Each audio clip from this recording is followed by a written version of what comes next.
қазір заң қатаңдады. Қателеспесем 3000 айлық есептік көрсеткіш, бұл 11-12 миллион теңге және шамасында.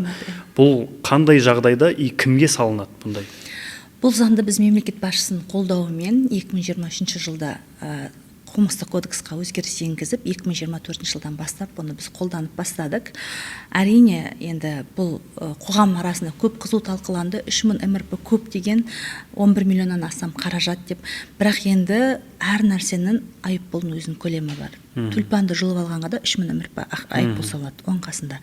Мына мемлекеттік рәмізді қорлап, лақтыру ол өте қылмыстың қылмысы. Өйткені мен мұны айттым, біздің ұлттық нышандарымыз, ұлттық құндылықтарымыз болмаған жағдайда біздің тәуелсіз мемлекетіміздің құндылығы қалмай қалады. Біздің спортшыларымыз шетелге шыққан кезде, біз мемлекеттік гимнін орындаған кезде біз тәуелсіз Қазақстан екенімізді дәлелдейміз. Спортшыларымыз жеңіске шыққанда, туды көтерген кезде біз Қазақстан Республикасының жеңіске жеткенін дәлелдей аламыз да. Өзге ұлт өкілі қатысуы мүмкін боксқа, бірақ оның үстінде футболкасындағы туды көріп, Қазақстанның командасы екен деп білетін азаматтарымыз да бар да. Сондықтан сондай құндылық нәрсені қорлау бойынша заңды қатаңдатуды біз жөн санадық. Оны мемлекет басшысы қолдады. Ол Алматы қаласында болған жағдай болды, өздерінің білесіздер да, бұрын Балуан шолақ алаңында болды. Біреудің туып екен деп лақтырған кездер тіркелді ғой. Сол факттан кейін қоғамның жаңа көп арыздар келіп түсті. Шыны керек, сол кезде түпкір-түпкірден бір ауылдың, облыстың, аудан орталығы емес, ауылдық жерлердегі үлкен жас ересектегі ата мен әжелерден бізге өтініш келіп түсті қатаңдату бойынша.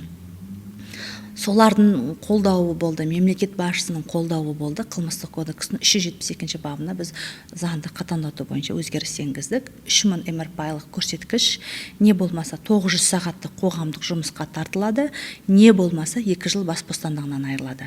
Бұл бойынша енді біз 2024 жылы 71 протокол толтырылды, 71 хаттама толтырылды. 71 хаттаманың 70-і сотқа дейін тоқтатылды. Біреуіне айыппұл салынды қаражат, бір азаматқа соттың шешімімен үй қамаққа алынды.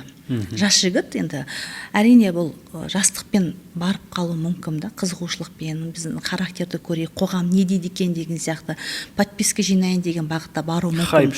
Хайп үшін жасайтындар өте көп. Қарағанды облысында болды, бір жігіттің жаңа ішімдікке салып хайп үшін сол гимннің ритмін бұзып орындаған болды. Туды біреудің туы деп лақтырған жас жігіттер де болды. Хайпқа подписка керек болды. Бірақ хайп қуам деп жүріп өмірін қатты қорлап алатын адамдар бар. Өйткені 2 жыл бас бостандығынан айырылу деген ол енді адамның болашағы жоқ деген сөз ғой. Болашағынан балта шауып отыр. Болашағынан балта шауып деген. Сондықтан ондай нәрсеге, саяси мәселеге бір ойланып барып қадам жасау керек. Сондай өзгеріс енгізген болатынбыз біз.